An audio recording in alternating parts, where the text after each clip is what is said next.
Welcome back to Evangelism Now. I'm glad to be back as your host, uh, Reverend Kenneth L. Hollingshed, candidate for General Secretary of Evangelism and Missions for the Christian Methodist Episcopal Church 2026. As a matter of fact, it's right around the corner at the Hilton Anatole Hotel in Dallas, Texas. Come through and check us out June 13th through June 19. I've got a special guest in the studio with me tonight. A good friend, beloved brother of mine, a scholar in his own right. I'm honored to welcome tonight the Reverend Dr. Jeremy L. Williams, a global thinker, award winning educator, ordained elder in the Christian Methodist Episcopal Church. Dr. Williams serves as assistant professor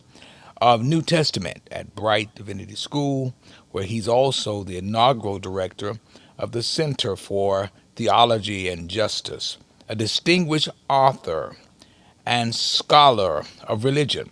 He's a graduate of Vanderbilt, Yale, and Harvard universities. Dr. Williams is the author of several impactful works, and I'll allow him to present those at a later time. However, Dr. Williams brings a prophetic voice, teaching biblical interpretation, Luke, Acts, Paul's letters, and engaging critical issues such as race, justice, and the prison industrial complex.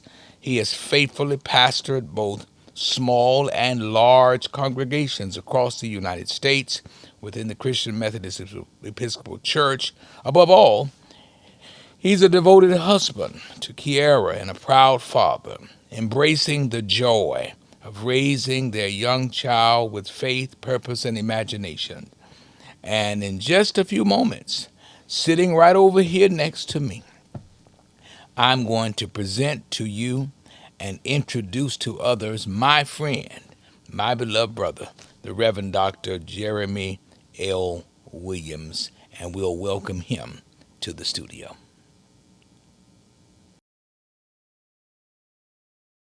Welcome back, my friends. Evangelism Now. I promise you that Dr. Jeremy Williams will be right here with me, and here he is, live and in person, my friend and my beloved brother. And we're going to engage tonight several questions from my book, um, and pray that many of you have purchased it. Outreach is the architecture of evangelism, and you can get it in several different stores and outlets. I'll come back to you a little bit later on and let you know those outlets that you can purchase the book. But we're going to walk through a journey tonight about talking about the architecture of evangelism and what does that really mean, and why is it important for the church today? And I'm posing that question to you, my friend, Dr. Williams. Give us your thoughts on that architecture of evangelism and our church today. Yeah, well, Pastor Hollingshed, first I want to thank you for inviting me to be on this podcast. Yes, sir. I appreciate how you launching out and you are helping us to think about not just in theory but in praxis Yes, sir. what it means to Mhm. to take this message and to go out into what used to be traditional hedges and highways, but now they're virtual Right. airwaves Right. and Right. and Wi-Fi, and so it's Wow. good to be Wow. able to Yes, sir. to be here and to share in this way. Um, Evangelism now is, I'd say, a perennial question, or it's a question that the church is always Yes. concerned with, because Absolutely. at the heart of what we call ourselves doing is evangelizing, or the Greek euangelion, or Yes. the euangelio, to proclaim the Yes. good news, or Absolutely. the good message. Hmm. And part of how I understand our work is to be thoughtful always about what is the good news in the time in which we live, Yes. right? Yes. And Yes. of course, right, for us in a simplified way, Jesus is the answer for the Yes. world today. But one of my colleagues says, is it as useful to say Jesus is the answer as it is to recognize Jesus can be the question? Yes. And if Jesus Yes. is the answer, what is the question? What is the question? Yeah. And part of our work, especially as Methodists, Hmm. drawing on Wesley to serve our present Yes. age, our Absolutely. calling to fulfill, Hmm. is to really gauge what the questions of our time are, and to see how the good news is speaking both Okay. to that ancient message when it first echoed off the lips of Hmm. that preacher from Galilee to when Uh-huh. we are proclaiming it Yes, sir. now. And so when I think about the good news, when I think about the importance of doing evangelism, or Yes. Yes. spreading this good news in this moment, Absolutely. I'm led to Luke 4. Okay. Luke 4 has become very Hmm. foundational for my own ministry, for the way that I think about Hmm. what Jesus' work is as the anointed one. As I Yes. think about Luke Acts as a two-part volume depicting the beginning of the early Jesus movement. And as you mentioned Yes, in sir. the intro, I've written a book about Acts of the Apostles. And so I go to Luke 4 because Okay. Luke is a part of this. And there in Jesus' trial or initial sermon, he says that the Spirit of the Lord Yes, sir. is upon me You better say it. because it has Mm. anointed me, a Anointed. Christ in the same word for Christ. It has anointed me. Jesus is the Yes. anointed one. And it's anointed me to Yes. proclaim Yes, sir. euangelio. That's Right. the word there. Yes. To Yes. proclaim good news Right. to, catch this translation, impoverished people. Wow. Right. Not Wow. just the poor, but it Yes. recognizes that people who are in systems of domination and exploitation, they're not just born poor, Right. they're impoverished. Systems make Impoverished. them destitute, Yes, systems sir. exploit them. And so, what has become really key for me is to think about how the good news is a message just not to individuals and systems, Hmm. but it's a message against the system itself. Yes, sir. Systems that impoverish people. The next part of that verse says that I come to proclaim. I translate abolition to Yes. incarcerated people, to open Yes. up the eyes of blinded people, and to send in freedom Okay. those who have been crushed by oppression. Yes. Right? Yes. Yeah, this is Yes. my translation of these Right. from the Right. Greek, and that's the good news we're proclaiming. Wow. Wow. And that's a relevant word. Very relevant. That's evangelism now. That's If we're evangelism now. proclaiming that kind of good news Yes. in Yes. these Yes. moments, Right. and so first, I think it's about how we think about the message that we are called to proclaim Okay. in this moment. Right. And so I'm becoming a preacher. And see, I'm a bad mix. I'm a preacher and a professor. So Right. as a professor, I can speak in 75 increments at a time, Yes. 75-minute increments. And Yes, sir. so I'll pause, No, no, and then no. 'cause I want this to You're be a fine. dialogue. I understand, Yeah. and I introduce you as one of the greatest thought leaders in the Man, world, you and too so kind. we understand that you have lots of thoughts and lots of insight, and we want to dig deep because you are the academy in person, Mm. and so that's where we are, and so. In my book, there are several components, building blocks that every church needs to effectively structure its evangelism efforts. I See, I think, got my copy. yes, yes, sir. Chapter chapter 10. I have it on Kindle too, just for those out there. You can get a digital version. Chapter 10 is the occupancy. A living church is a growing church. And I expounded upon that, mentioning four dimensions of church growth. Number one, spiritual growth. That's on page 154.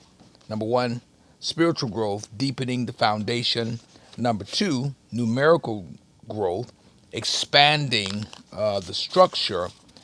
And then number three, relational growth, strengthening the connections of that church. And number four, missional growth, extending the roof line, because these are, to me, the certificate of occupancy, the signs of a growing church. And of course, we dive deeper as we continue to write. And in your experience, and you've pastored several churches, both large churches, and some I would consider to be mid-sized churches. Um, what were your takeaways on evangelism from those churches? Yeah. Hmm. Well, first, let me note that one of the things that I love about your book is that you use a metaphor to Yes. help to explain deeper concepts. Yes. Um, people think in images Yes. rather than just laying out the ideas. It's Right. important for Right. them to be able to see it, and Hmm. you do a fine job of helping people to see how this all comes together, and particularly as you're thinking about the certificate of occupancy, as you said, Yes. all these types of growth. Hmm. What I appreciate is that you note that growth doesn't just look one way.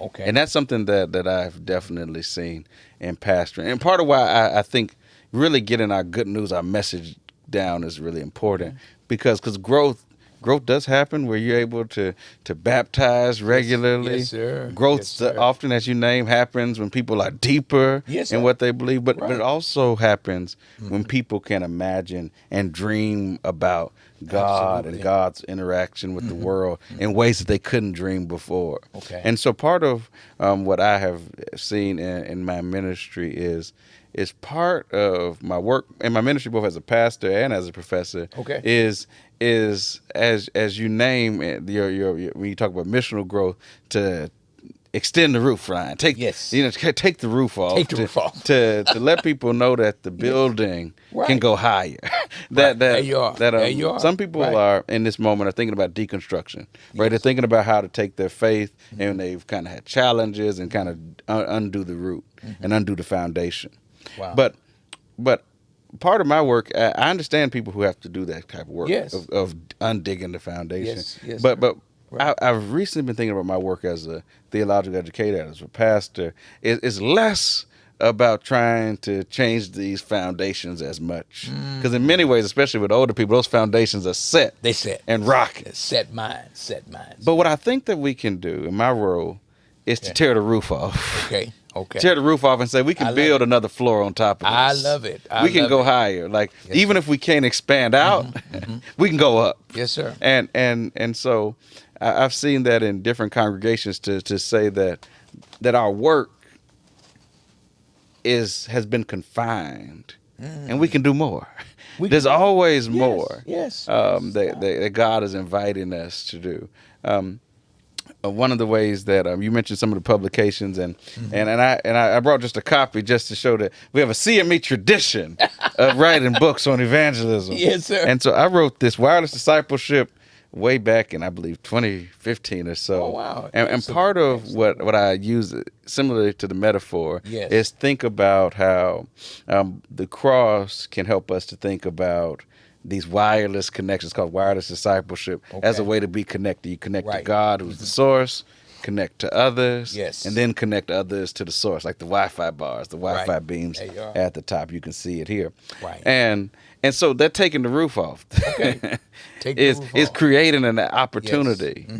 Mhm. for us to be able to connect others, Okay. to connect beyond where we are. Right. So with this metaphor of wireless discipleship, I often talk about, we regularly think about churches as outlets, Okay. where people come plug in Plug in. and get right. what they need. Yes, But yes. but I invite us to think about the work of the church and the work of God's people not as an outlet, but as a Yes. hotspot. Hot spot. So hot that if spot. people just get close enough, Close. they get connected. They Watch out, can just watch get in out. the perimeter, All right, all and get right. connected, and so that gets contagious. It And becomes the very goal of it contagious, very is contagious. is not to condemn people who for not wanting what you have. Right, right. But to have something so desirable Yes, sir. that if they just get close enough, Just get close enough. Yeah. they'll say, "Oh, There you go. Let me take Right, that free right, Wi-Fi. right, let right. me be able to go further in my own journey." Yes, sir. And I think that ultimately, Christopher Stendahl, this really famous New Testament scholar, was the dean of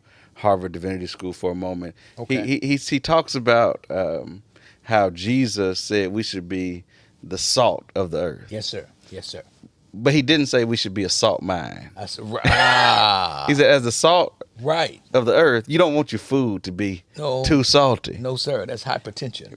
But as the salt of the earth, we're supposed to flavor it up. Yes, sir. We're supposed Yes, to sir. add. We're Right, not supposed to try to condemn Yeah. folks into what we're Yeah. doing, but we should be adding. He says, My. let your light so shine, right? So that people see your good work Right. and glorify your Father in heaven, Yes, right? sir. That's about us. Right.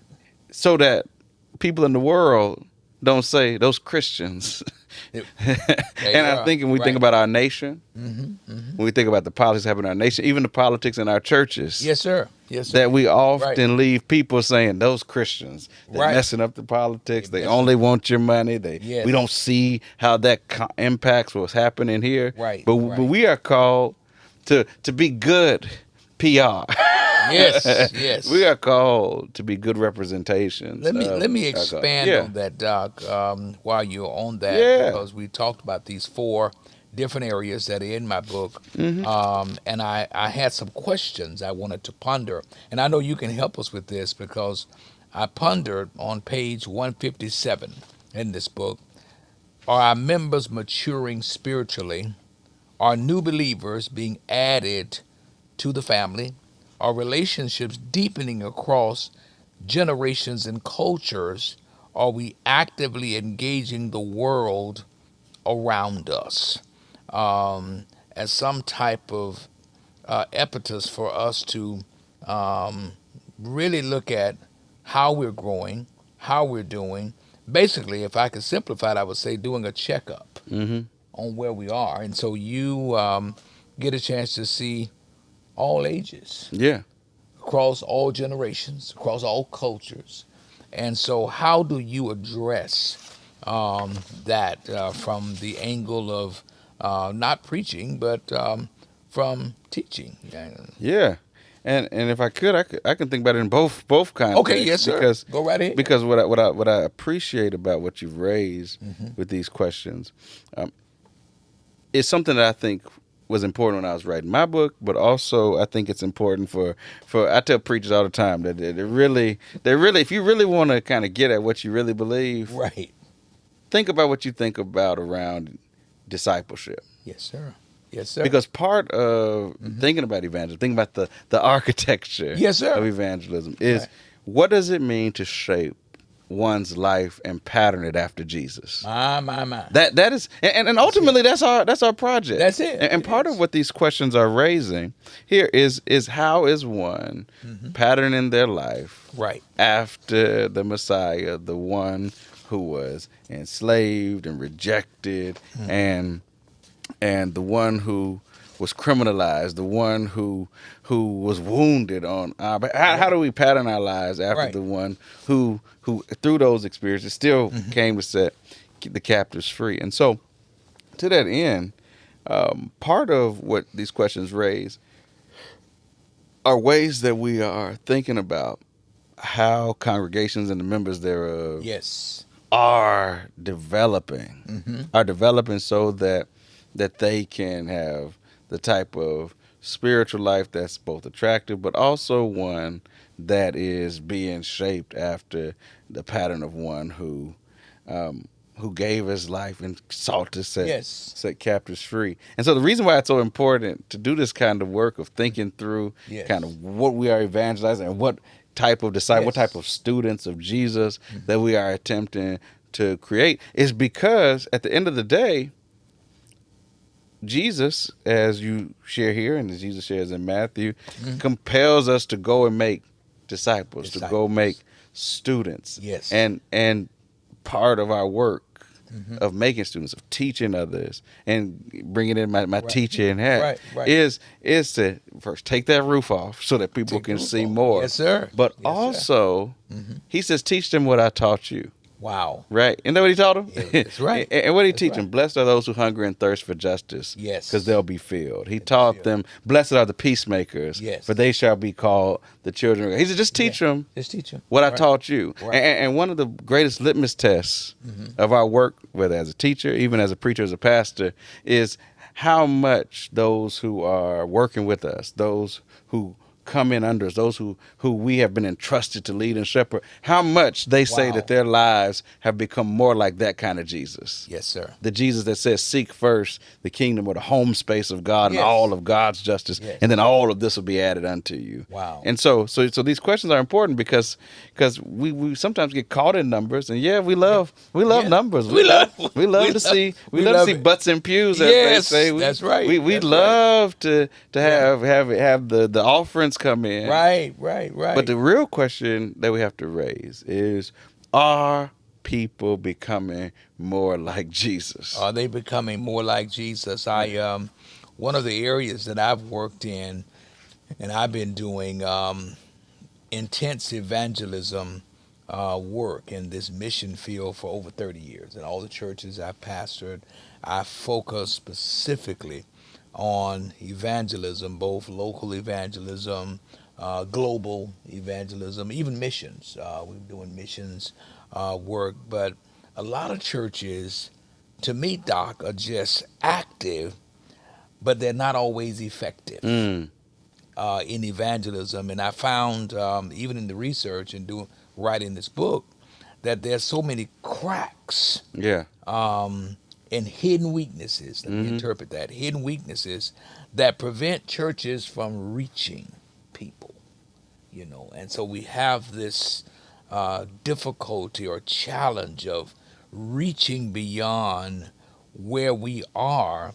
And so I really want you to address that, because here in, let me go here to page 158, kind of giving an illustration of what this healthy church, this outreach, and this architectural structure, how worship becomes alive and discipleship takes root and fellowship flows freely and outreach expands beyond the walls. So we've got to reach people. We got to reach them. Yeah. So the only way that we can reach them is get beyond ourselves first, and then get beyond those walls. And I don't know if people are fearful to get beyond the walls. I don't know if we are stuck in some places that we have not really evolved, maybe broken down the walls of fellowship and built bridges so that we can cross the bridge and really do some things. So what do you see as some of those weaknesses, Doc? I know you've seen weaknesses Yeah. in evangelism is in the church at large. Yeah. I like how you talk about some cracks Cracks. in the foundation. Yes. And we know in our tradition, some churches have some literal cracks Yes. in foundation. Pastor was telling me Right.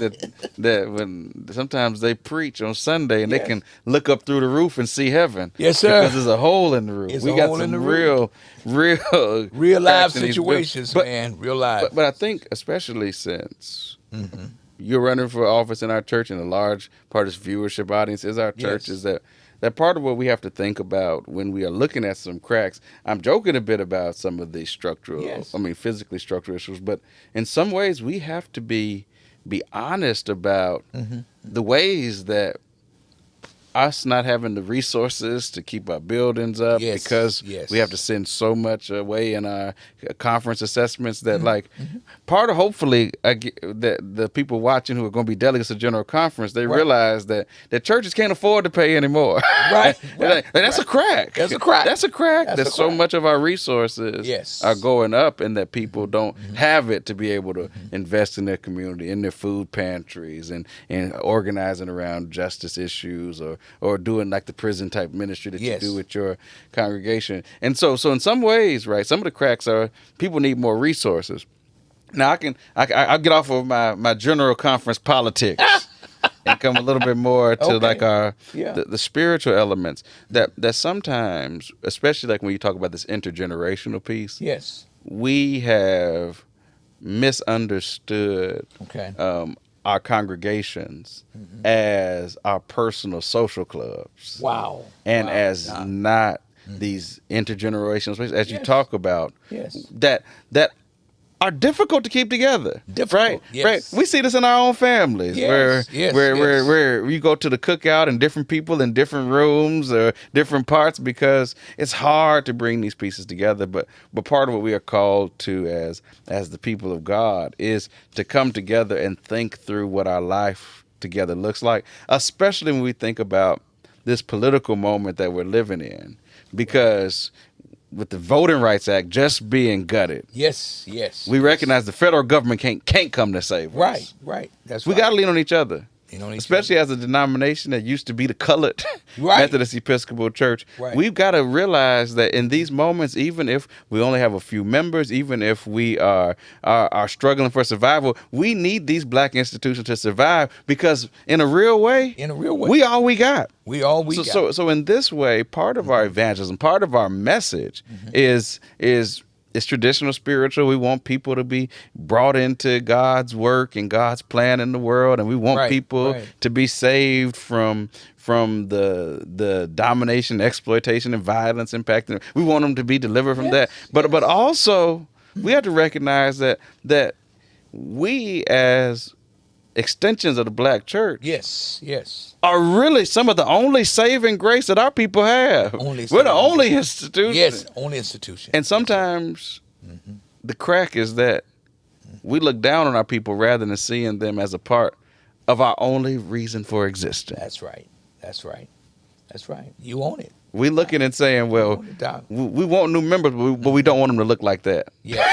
Right. Right. we, right. we want folks to come, but who we want are our children or our nieces and nephews that left the church and are members of somebody else's church, not these young people Right.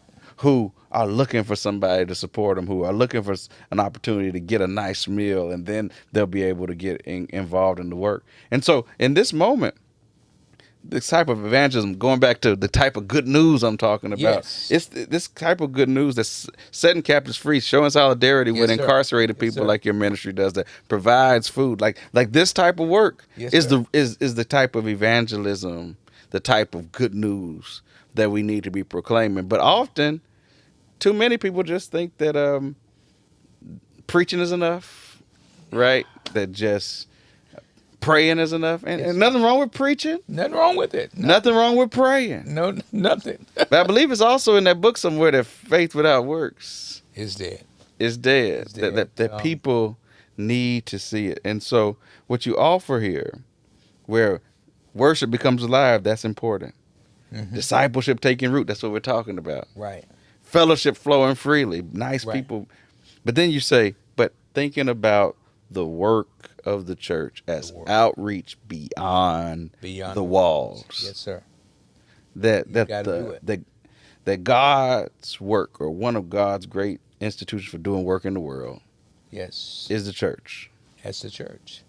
It's the church. I was at the church a couple of weeks ago. I'm a full-time pastor, and so that's my work. We go every day to do the work. We don't sit in the office all day. We got to get outside, as the young people say, and do engaged work in the Got to community. be outside. And so there are always people, since we're situated in the context of downtown, always people out, always people walking. And a young man, we had choir rehearsal and we got a fitness class going. Young man was sitting outside and he asked some of the members of the church, do you all have any food? I haven't eaten in 4 days. I just need some food.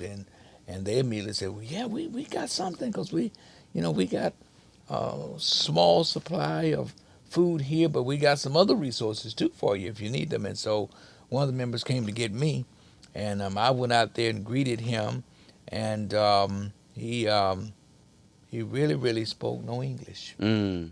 And he just kept doing that gesture and said, and I said, okay, food.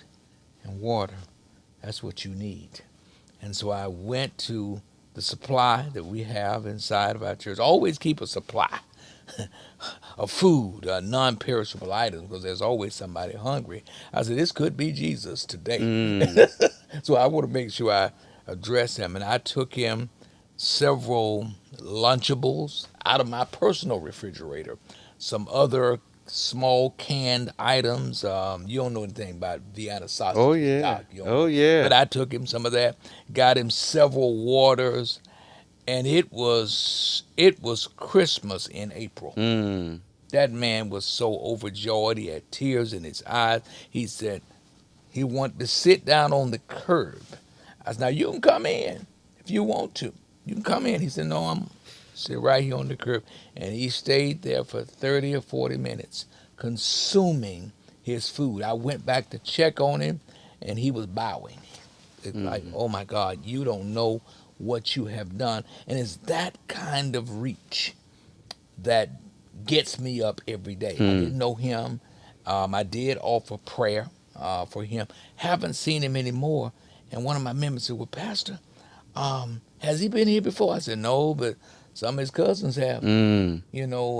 He's some other people have come by and we've been able to help them. And so Morning Chapel, the Rock Church, is, in my opinion, one of the most engaging evangelism culture, loving churches, discipleship based churches that I've pastored in quite some time. And I had a lot of ministry going on when I was in Dallas, and but here is a different kind of thing. Watching the faces of people as they go about their day, and then generations building on that because we're embarking upon.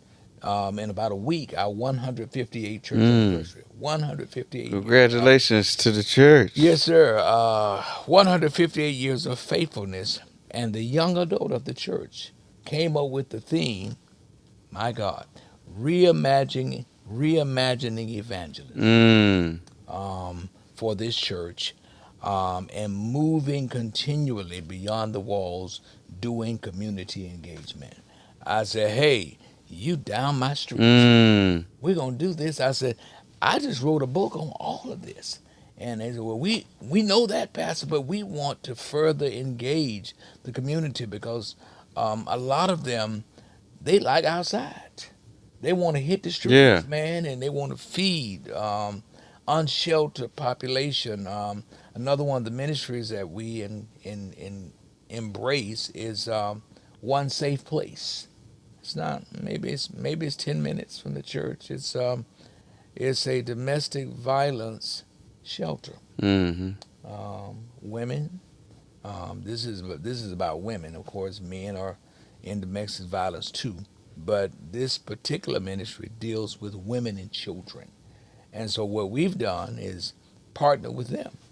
And so we give things, we give them resources, toys for the children, clothing, all of this. And then during the holidays, we always give turkey baskets. These are for families who need this, and these people are protected. They're sheltered with their children. They're trying to rebuild their lives. And so my question is, where are we when people are trying to rebuild their life? And sometimes we're just stuck on people who seem to be doing okay. But there's a whole population of people that are not doing okay. And I'm trying to tap into that population of people where Jesus was.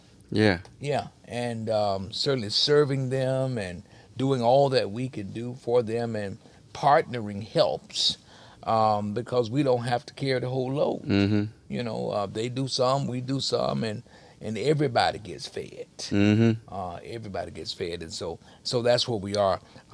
Let's I like let's how you yeah. said that Jesus was outside. That's what Jesus was. That's what Jesus He was was. outside. Jesus Yeah, was outside. yeah, he was Yeah. outside.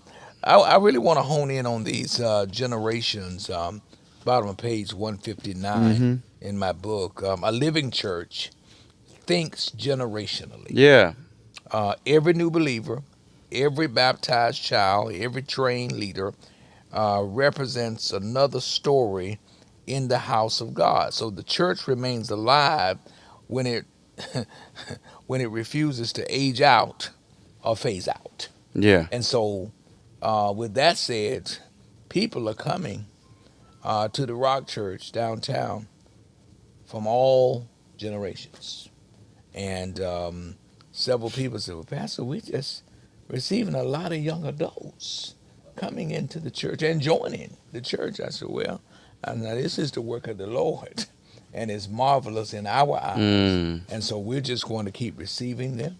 We're going to keep bringing them in and training and teaching them through discipleship classes and taking them through new membership classes and bringing them in because what God is doing." I said, God is building a church. God is building a church. So, for the churches that want to strengthen their evangelism, but but they don't know where to start, not Dr. Williams.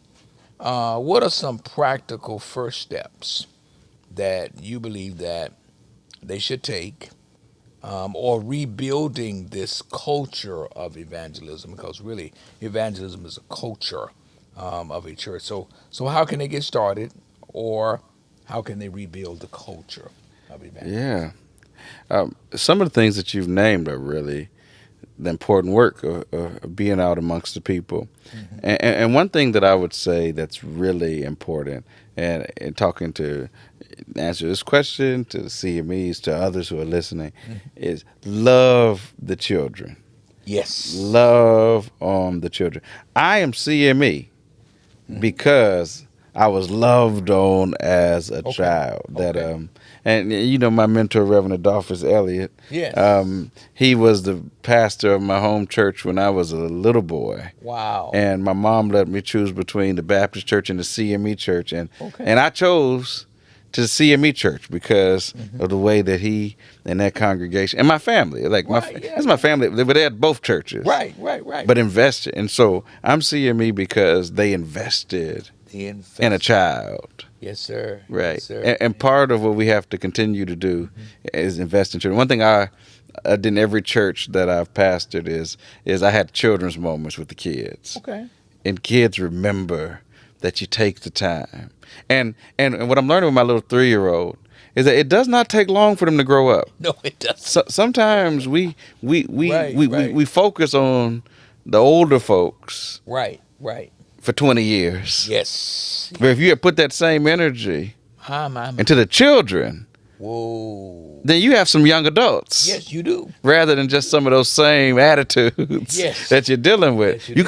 could, if we have focused, and part of what has happened, I think, in some spaces, is that we have missed out on a couple of generations because we did not love on the children. The children. We didn't love on the young people. We didn't see, they didn't fit into our program. Right. Right. So we didn't create space, and we missed We missed that they were actually ushering in what the new way was going to be. what the new way. We wanted them to become like us. Yes.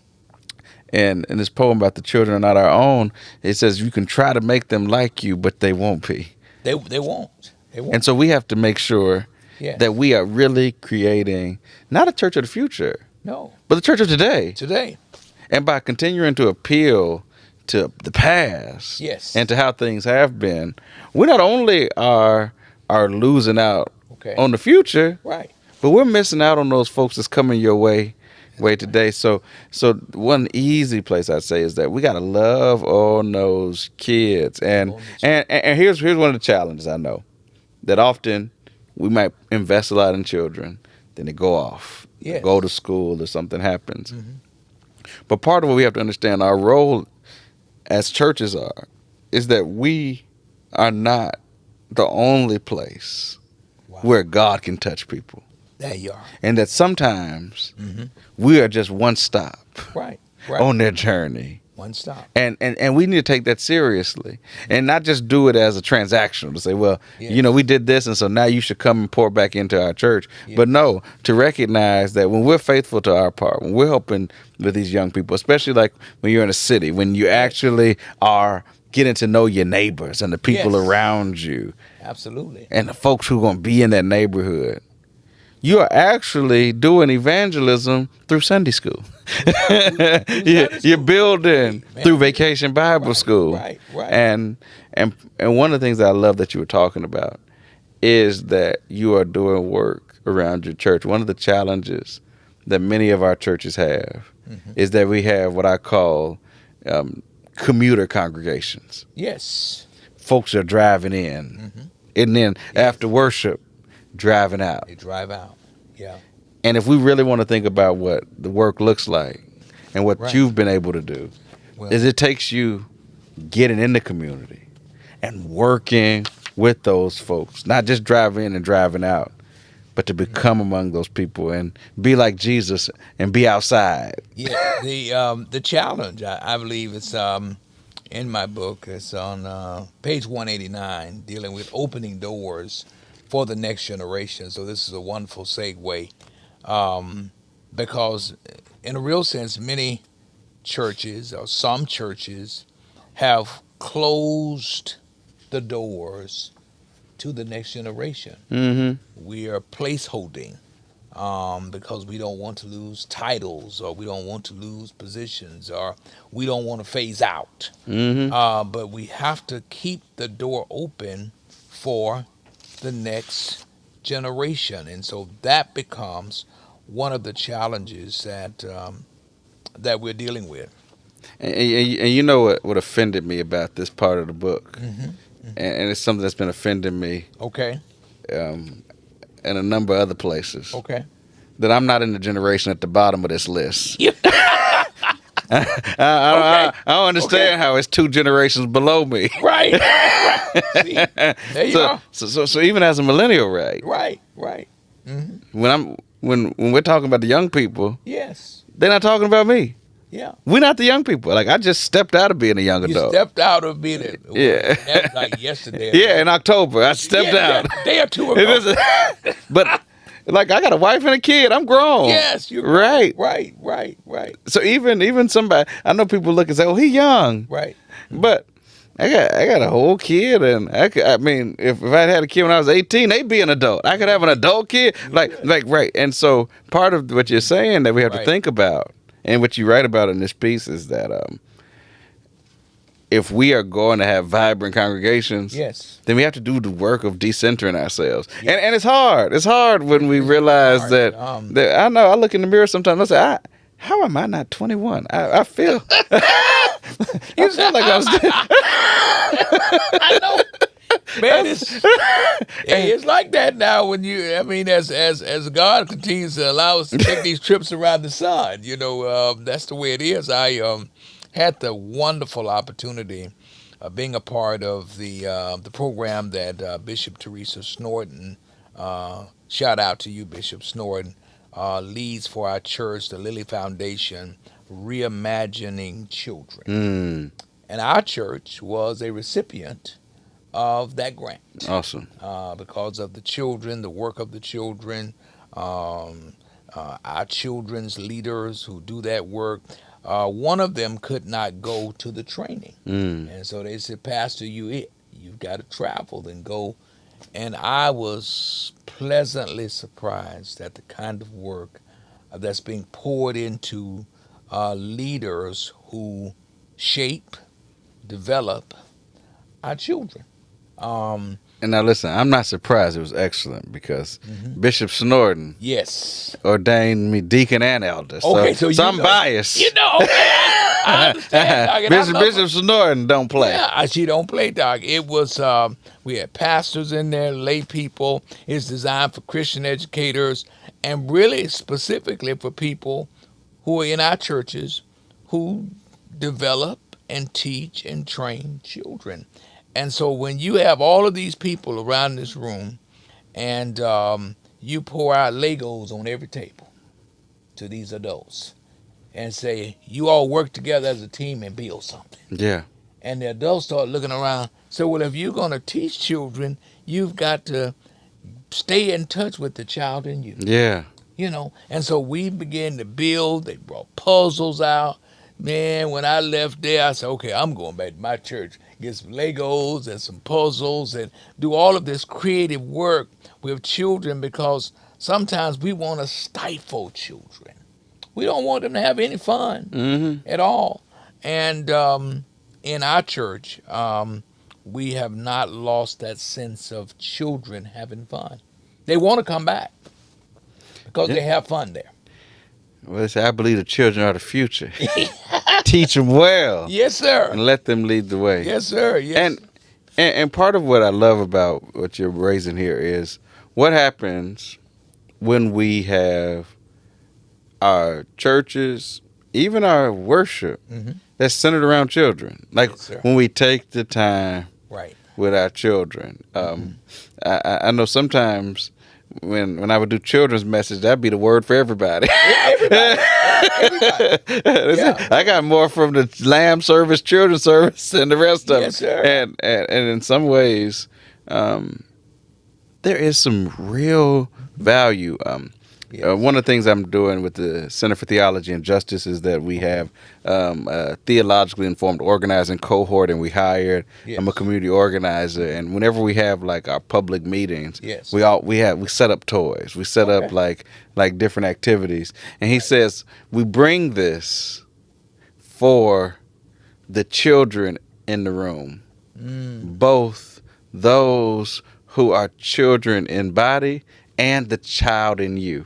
Wow. And so even in my teaching, I've started to bring little fidgets for my students. Yes. Because what I've noticed, whether it's because people are not neurotypical or otherwise, that they might need something to fidget with. Or They might need and something. when we shift our design, Yes. when we recognize that it ain't the kids the only ones that can't sit there for that whole service. Right. Especially if we got seniors, Yes, sir. they need to go to the restroom and other things. Yes, sir. That like when we actually start thinking with young people in mind, it'll transform the whole experience for everybody. Yes. Like when I would pastor, and I love to do illustrated sermons from time to time. Okay. At least once a month, I try to do some kind of illustrated sermon. Yeah. And those messages would be the ones, of course, that would stick with people because of all the props and the scene and it took me a long time to appreciate this.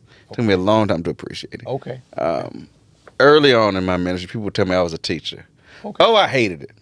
Wow. I hated it, y'all. Yeah. Because being from Alabama, and I think in Texas it's similar. Right. When people say you're a teacher, Yes. there's an insinuation There is one. Right. that you're not a preacher. Right. Right. There you are. And I was like, no, I'm a preacher. You a preacher. God called me to preach. Preach that word. And then I'd be up there preaching. I'd be going for it. I'd be, we call it shifting gears. I'd be going. For it, Doc. Then people be like, teach it, man. teach it. I said, I almost got out of the spirit. Right. I ain't teaching, I'm preaching. Right. But what they were saying is that I understand what you're talking about. Right. You've taken something that was up high, and you've explained it to me in a way. Yeah. In the way my granddad would say that a blind man won't stumble and a fool won't err. All right now. All right. And that's part of this disciple. That's part of this work. And part of thinking with a child in mind. Part of like what they teach you about writing. At one point in time, they said at a 6th grade reading level, but we probably need to bring it down even lower. Bring it down lower. I use especially because I have this 3-year-old. I use a lot of Disney. I use a lot of music. I use a lot of these different kind of various senses. When I was in divinity school at Yale, my preaching professor talked about multi-sensory preaching. Multi-sensory. That a sermon should impact every sense. They should be able not just to hear it and see it, but they should be able to taste it and smell it. Yes. I agree. I wholeheartedly agree, man. That's brilliant. I've done a lot of illustrations in the preaching moment. I bring in props and things of that nature, and those are the sermons that stick with young people. a lot Mm-hmm. because they saw it. And they said, Pastor, you gonna do that again? I said, well, that's what the Lord gave me for this time. But hey, there may be some other times that we can do it, and it's tremendous when one can do it and do it well. Yeah. I wouldn't try to do it if you just it's just not your forte to do that. But let me dig into something else here. Looking ahead, what Doc, what do you think a healthy, well structured culture evangelism look like in today's church? I mean, we've talked a lot about a lot of things that are in this book Yeah. already. We've talked about community engagement. We've talked about training and development, even when it boils down to children training and strategic evangelism. We've touched on this, dealing with all of these generations. So, what does it look like for you if you were to visit a church, if you were to have to build a church? I don't even know if you've ever planted one. You know, You know, if it felt like pastoring during COVID, you were planning church. we It felt like planning a we were virtual church, we were didn't it? planning a It church, was a whole, man. it was a different. Yeah. But in that spirit, it's a bit of a joke, but Okay. also not in that Hmm. we've talked about these other notes. So Yeah. I'll talk about something we haven't, Okay. and that we should think about Hmm. our digital ministry Yes, seriously. we should. Not just the regular service we're having with a phone up streaming. Right. But like, I mean, I've noticed at your church, like Yes. Reverend Hollingshed have a real camera Yes. out to like do like this is a real production, right? And not that we're doing this for performance, shape, form, or fashion, as we would say in Alabama. But if you are serious about ministry and you want the people watching to have a meaningful worship experience, then we should take it seriously. Take it serious. And like I've seen in different places, when I was pastoring in Hartford, I would have different associate ministers and others. They would serve as digital ushers. Oh wow. So people would, when they came in to worship online, hey, I'm such and such, and then of course, I was getting to live into my televangelist, Okay. and so everybody have to tell us where you're coming in from. Okay. Then, and even in Plano, people would say, I'm watching from such and such, and then Right. Yeah. somebody's job was to be, thank you for joining us, right? To create a cyber sanctuary, not just people watching, but to give an opportunity. And so I think that we have to think about all of these various ways that people are joining us. I know you have members who've never been to Fort Worth, Never. but are part of it because they're connected to you, connected to the ministry, but also because there are ways that we can build community, and it makes sense for us. Again, it's CME's watching. We a connectional church. We are. Yes, sir. Yes, sir. So being able to connect virtually should be a part, and so thinking seriously about what does it mean to disciple people who are not ever going to come into your building. we Yeah. have two Bible studies. It's just an example. One on Tuesday. We do of course, a virtual Zoom Bible study, and that is basically gathered for persons who are members of the body, the church, Morning Chapel, the Rock Church. They gather on Tuesday, 12 noon. We did it today, and then Wednesday we do a virtual live stream from Facebook. Now I'm on all platforms at this point: Instagram, Facebook, YouTube, my website. All of these things have messages streaming. And so somebody said, "Oh, you got multimedia going on," because people can find you. Because if they can't find you on the phone, you don't exist. Yeah. They can't find you on that phone, you don't exist. And that's a part of thinking about evangelism. Again, not to, I resist capitalism as best as I can. Right, right. But like, if we were using language of marketing, Yes, right. that like if people can't find you on your phone, Right. you don't exist. I mean, and this is not even something recent. Now I do feel old. I'm back when I was in college. Listen. Back when I was in college. Right. And And now what really makes me feel old, I was Right. back when I was in college was 18 years ago. I don't know Wow. how that. I don't know how. See, Math don't work right. It don't work math the ain't way it math. used It to is. work. I don't know.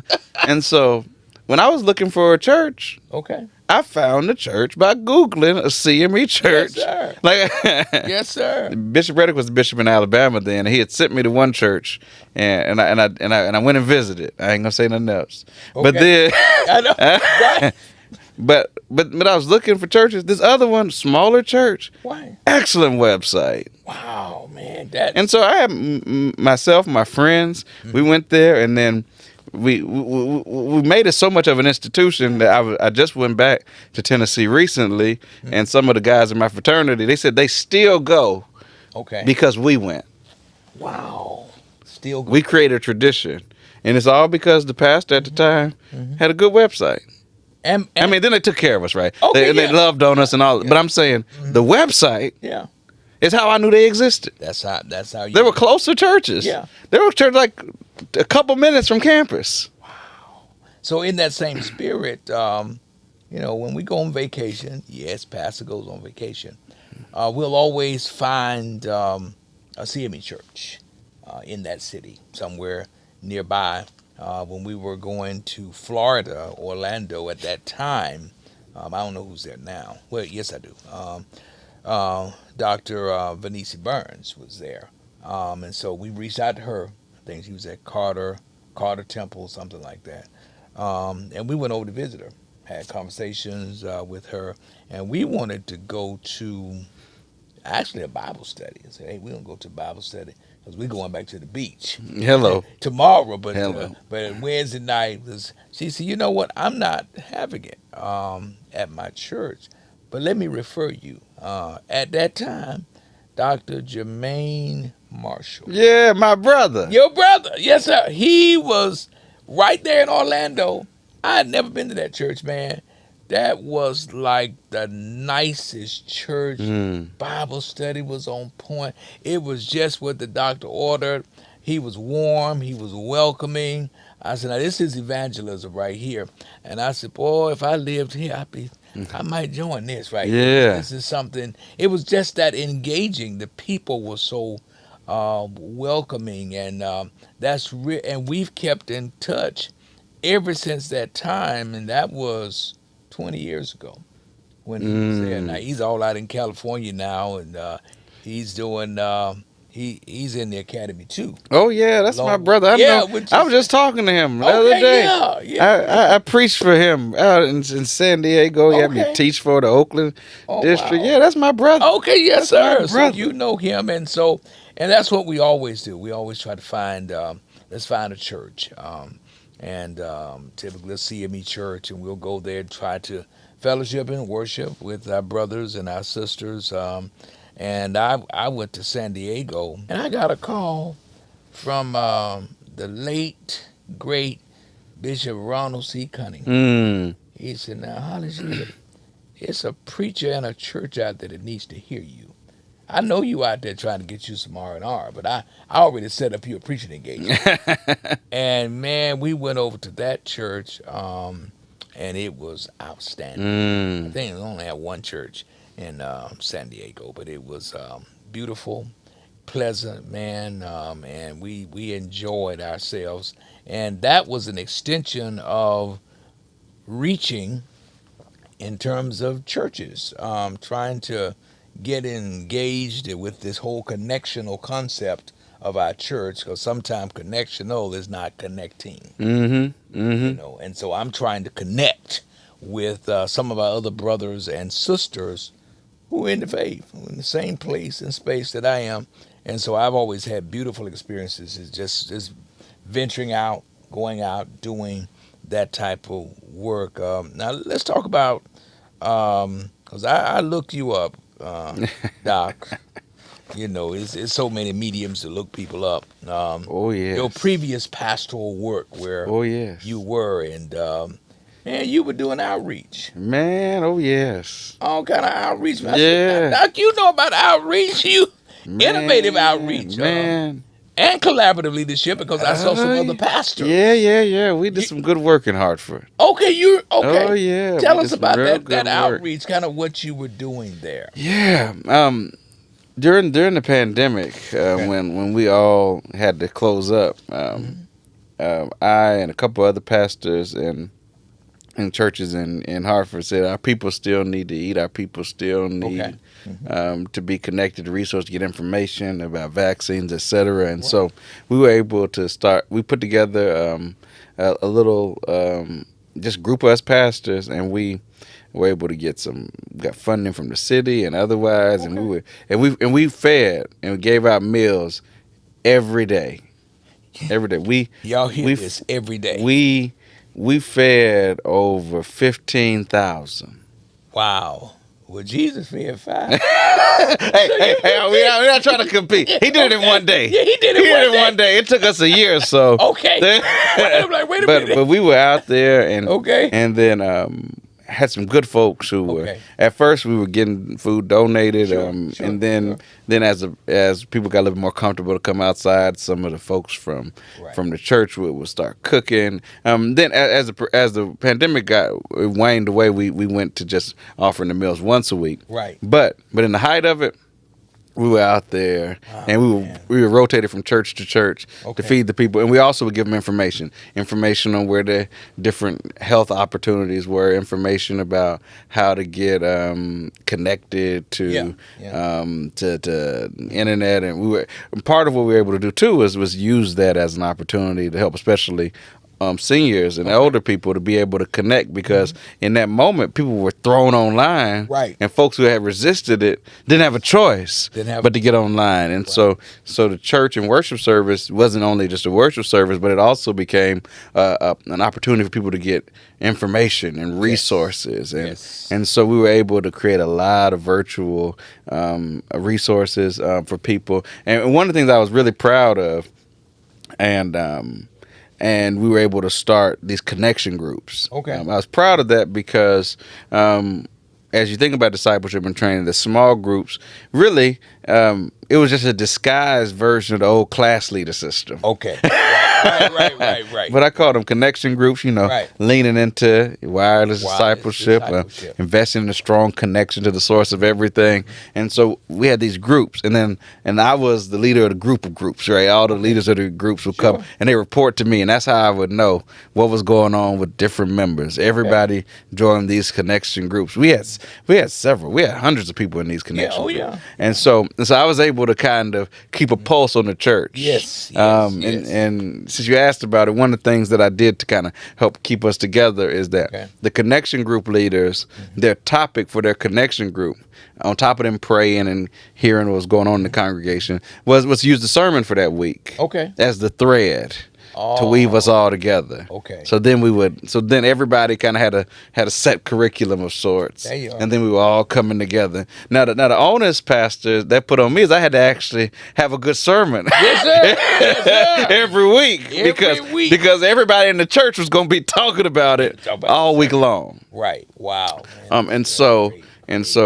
and talking about leadership and investing in other leaders and delegating. So Okay. some of those connection group leaders, they took a lot of pride in these Yes. groups. Yes. And so they would be, this is who came, this is who didn't come. We got to check Yes. on them. This is who's doing this. And so we were able to kind of think about how to try to touch as many folks as we could. We also in the early parts of the pandemic, we formed these parades where we would go by and visit senior members, and we did it on the first Sunday. Normally when we would go and hand out communion, but no, we'd have like a little parade, 20 or so cars deep. Wow. Going to see, we'd have Beautiful. Beautiful. mother be on the porch Yes, waving, waving, and right. then your pastor loves you. We would do it, and then everybody coming on honking their horns, and folks coming from the others seeing, and so yeah, man, I appreciate you asking me about Yes, that. well, Sometimes I have my scholarly face on. I know it, man. I know it. Well, I'm about to but I bring you love back. the people of God. I enjoy I know. pastoring. I know it, man. But I'm just one man.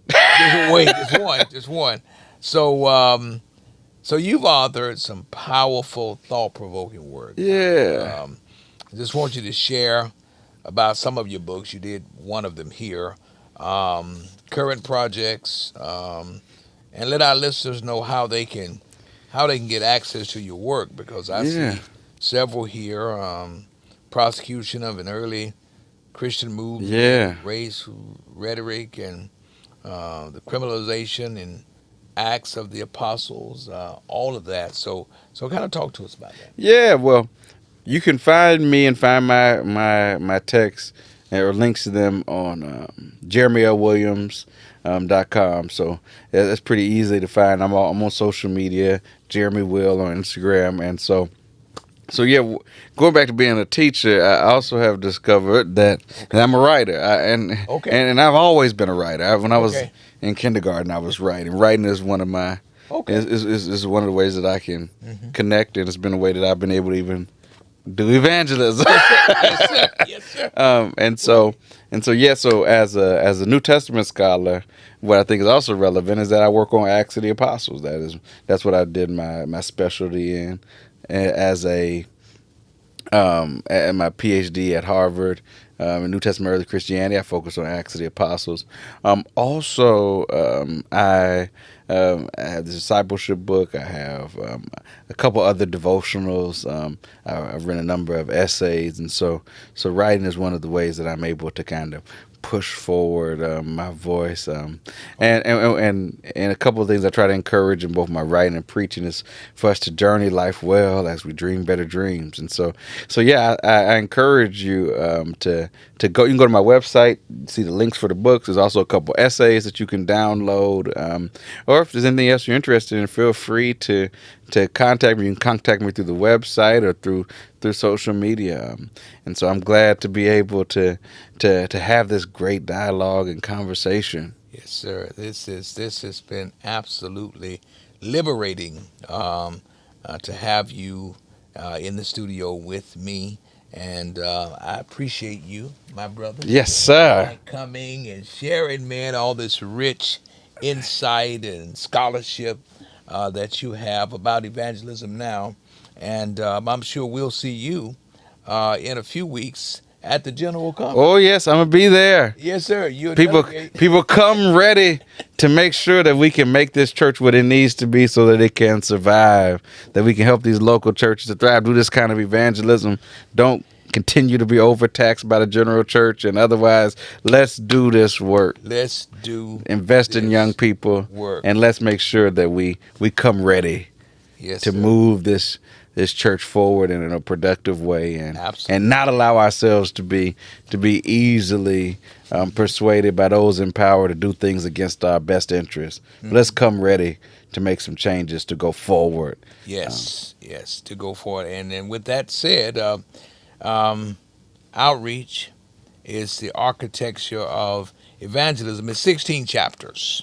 I got the opportunity to actually present this book at a major conference about a week ago, and kind of had a syllabus for all of the persons who were there, and kind of walked through all 16 chapters, giving people and just I guess more or less just a peek at what was in each chapter, and of course these five components. We keep going back to it. Dr. Williams and I have talked about it tonight. We've had fun, talked about it, doing some laughing and talking, but some serious things were talked about tonight.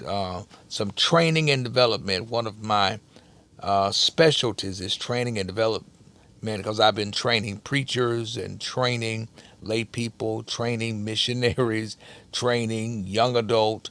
Um, Most of my ministry, and literally in training class, doing curriculum, writing curriculum, and actually teaching discipleship classes. Innovative outreach is another component, and we've done outreach for more than 30 years. Community engagement, the same. Collaborative leadership.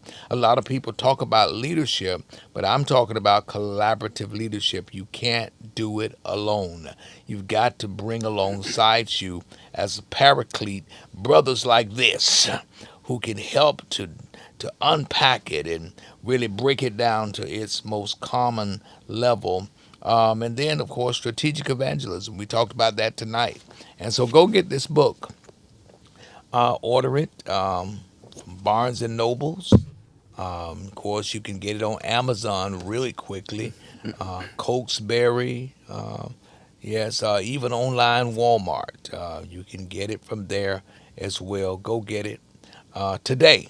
And you'll see that you'll be blessed. I thank God for those of you who have purchased it. You inbox me, you sent me messages and say, "Hey, I got your book. I just want you to sign it for me." And I'll be glad to sign it in a few weeks when we get to the general conference site, Hilton Anatole, over in Dallas, June 13th through 19th. We got a lot of heavy work to do, and I am a candidate. And those of you who are delegates who are watching this podcast, I need your prayers, but most of all, I need your vote to get to the place where we need to be to really reimagine evangelism and missions for our church.